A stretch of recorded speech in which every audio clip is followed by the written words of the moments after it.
Good afternoon, everyone. Today I will present this paper, Ensemble Adversarial Training, Attacks and Defenses. First, I will introduce the background behind adversarial training.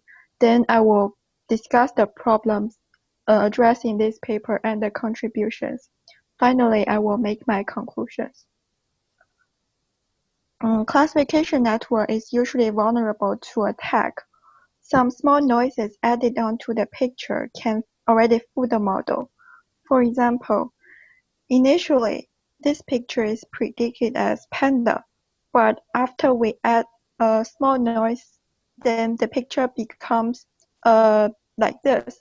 But it is invisible to human eyes that there's any difference between the original one and the perturbed one. But the perturbed one is predicted as airborne with a very high confidence. The above attack is called adversarial attacks. In this paper, they categorize adversarial attacks into three categories. Actually, there are only two big categories. One is white box, the other one is black box. For white box, we assume the attacker have the full knowledge for the target model, and also they know the target model's weights. They can query the target model as often as they want. And they also have the training data available. But for non-interactive black box adversary, I don't have the weight parameter for the target model, and I cannot call the model. For interactive black box adversary, the difference is that I can call the target model now. But the paper didn't discuss the third type. From the attacker point of view, if I want to launch white box attack, I will generate adversarial examples based on H. Suppose H is my target model. On the other hand, if I want to launch black box attack, since I don't have the weight parameter for H, so I need to train a local model H prime and generate example from there. Then use the examples to attack H. So this step is called transfer because we are transferring the examples from H prime to attack H. To attack, we need to satisfy two things. The first one is that the perturbation should be small. Suppose XADV is the adversarial example we generated and X is the original input. Then we want to make the difference to be constrained within a small number epsilon. The second condition is that we need to fool the model so that XADV is misclassified. Mathematically, we want to find an adversarial example such that the adversarial example can maximize the loss between the prediction and the ground truth. Remember that in training, we are trying to minimize this loss. So if we want to attack the model to make the model misclassify, then we need to maximize the loss. But solving XADV is not feasible because L is a non-convex function. So, but we can find XVD by approximation. There are three state-of-art approximation methods. The first one is called fast gradient sign method. We take the adversarial example X to be X plus epsilon times the sign direction of the gradient of loss with respect to X. So the intuition here is that we want to move in a direction that the loss function is actually increasing for the ground truth class. Then if we take the sign, then we will get the direction. And epsilon here is a small step size to take. So that will keep the perturbation to be very small. The second attack method is called single-step least likely class method. This is very similar to the previous method. it takes a very similar form, but the perturbation now is minus epsilon times the sign direction of gradient, but this gradient is computed with respect to YLL, and YLL is the least likely class, so it actually moves in a direction that loss function is decreasing for the least likely class. So it makes the model to predict that my x is coming from YLL. This method would like to misclassify the adversarial example as a specific class, YLL, and it proves to be more effective than FGSM. The third method is called iterative attack. So the above two methods are only single step because we just compute the adversarial x by adding or dividing a number. But we can also do the above two methods iteratively. Like we can do it n times, and each time we clip it so that we keep the pixels into a small range. So we keep the perturbation to be very small. Yeah. From the defender point of view, to defend against such attacks, researchers usually first simulate the attacks based on one of the three state-of-art methods I mentioned above. Then we will retrain the network edge based on both clean examples and adversarial examples. This paper makes two contributions. The first contribution is they want to build a stronger attack method. Secondly, they want to have a stronger adversarial training method. The first problem mentioned by paper is that there is actually an inherent assumption to use single-step attack successfully, which is the loss has to be linear locally. For example, in case 1, we compute the gradient at x, then we take a step epsilon. And here, it is okay to use single step because at x ADV, the loss is indeed larger than the loss at x. But in case 2, if L is bumpy locally, then if you take a small step epsilon, loss is not guaranteed to be monotonically increasing, so the loss at x ADV is not necessarily greater than the loss at x.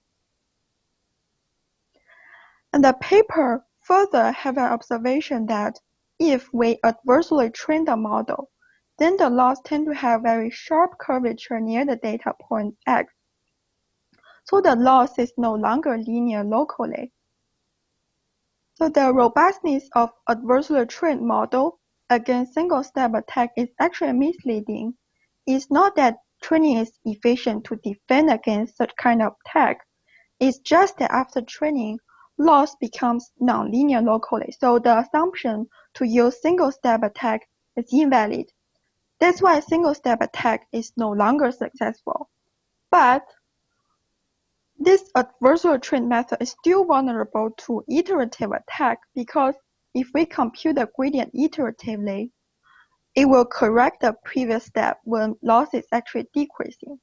So it's more likely to find the true steepest descent direction. The paper thus proposed a new randomized single-step attack. It is still single-step, but they want to achieve the effect of having iterative attack. This is done by first we add a random noise to jump out of the non-smooth area. So we take x prime equal to x plus alpha.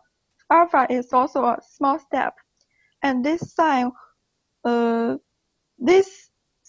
take a random direction. And then we perturb based on x prime instead of x.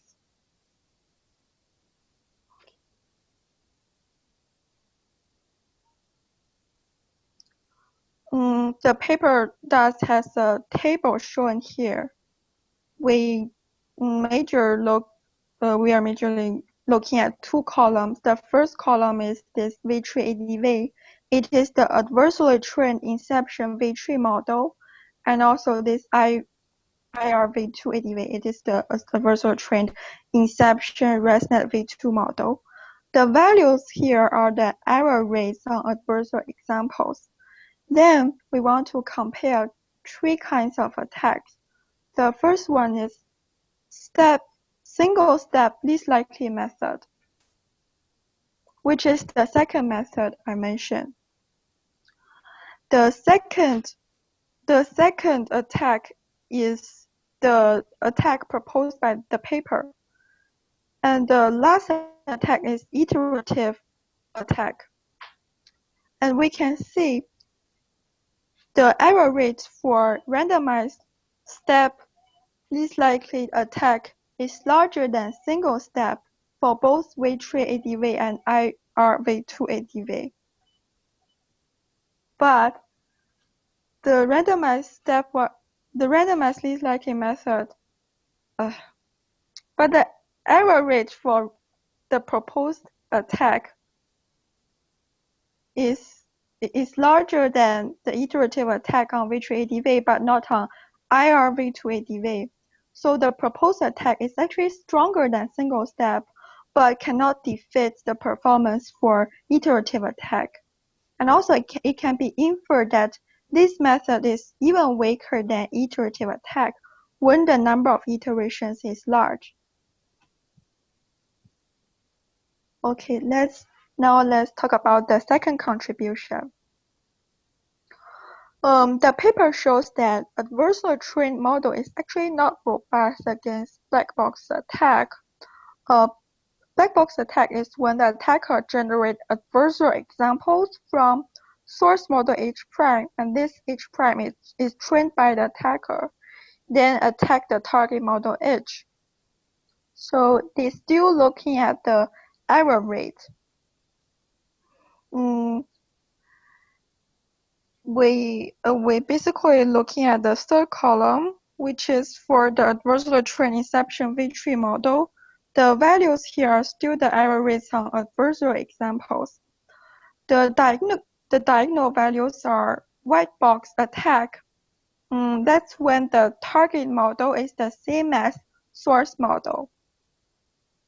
So we can observe we obtain low error rate, which is 26.6% for white box attack, but not the case for black box. So that proves the claim that adversarial trained model can improve the robustness against white box attack, but not on black box. So the paper proposed ensemble training to defend against black box attacks. The idea is that now I generate adversarial examples from H and also multiple other pre-trained models. So we use the adversarial examples from multiple sources to train H. For example, we let H to be inception V3, and we have a set of pre-trained models, which are inception V3 and ResNet V2. These are trained on clean examples. For the pre-trained models, they are only used for generating the adversarial examples, but their weights are fixed. That means it's not updated during adversarial training.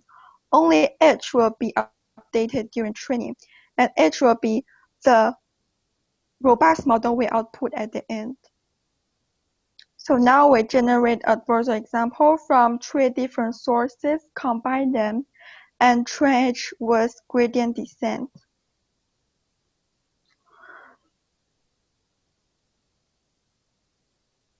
But the paper has an observation that using this ensemble training, it actually becomes less accurate on clean data, and it's also vulnerable to white box single step attack. So I think it's not that successful for clean examples and white box single step attack. You can see as V3 is the original model without adversarial training. V3 ADV is using normal adversarial training, and ADV example is our training method, and the error rate actually increasing slightly, and also the same thing for the white box attack. But the benefit is that when the attacker uses black box attack, the error rate actually decreases. But I suspect that it is only when the black box source model is similar to pre-trained models, then we can have this gain. Because when they evaluate this performance, they use the models inside the holdout site to attack. And you can observe that those holdout models, they actually belong to the same class as trained model or pre-trained model. Yeah, they are all ResNet or Inception class. So my comment is that, this is actually stated inside the paper. So their contribution for this part is not in improving the robustness. They step back to position their contribution to be simpler than GAN. Because for GAN, it generates adversarial examples and do the training at the same time. But if we use ensemble training, it actually decouples the two processes. But I think performance is far more important than simplicity. So I don't think this contribution quite makes sense. My conclusion is that the paper proposes randomized single-step attack method to replace traditional single-step attack, and also the paper proposes ensemble training to generate adversarial examples from multiple sources. But my personal opinion is that the benefit may be marginal because we incur higher error rates on clean examples and also against white box attack. Okay, so that's all for my presentation. Okay, thanks, Ruofan. Ruofan, would you please show your last slides? Would you please show your last slides? Yeah, I think I'm a little bit quiet this time because I still have some papers, so I'd like to the presentation a bit short. But overall, I think Ruofan have a very clear presentations. Overall, I think this approach, just as I agree with Ruofan, that it is overall it is a little bit marginal. So the benefits is a little bit marginal. Moreover, we have from my part, I still have a few observations. First, I observe that it's when the black box even more effective than the white box.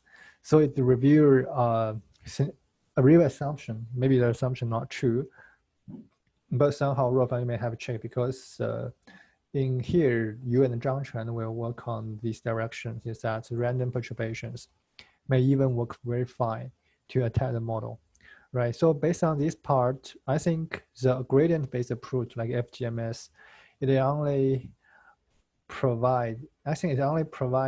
allow us to find more adversary samples, but existing adversary samples has already abundant.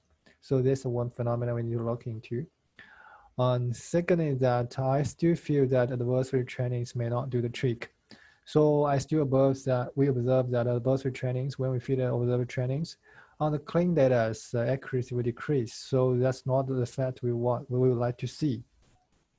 So in order to make it secure, the performance decrease. So we still think about maybe a more defensive approach may do the tricks. So we may discuss later about how to improve the model, improve the robustness of Wikipedias. I do have something in mind, but later I think we can organize the meetings with you and Zhang Chen. Okay, is there anyone have the other questions?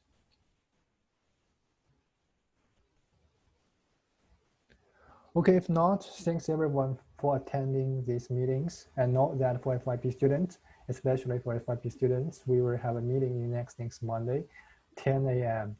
So I hope that you will prepare your slides. Yeah, if necessary, you can send the slides to me so I can give you some comments so that you can leave good impressions before Prof. Okay, let's call it a day. Thanks everyone.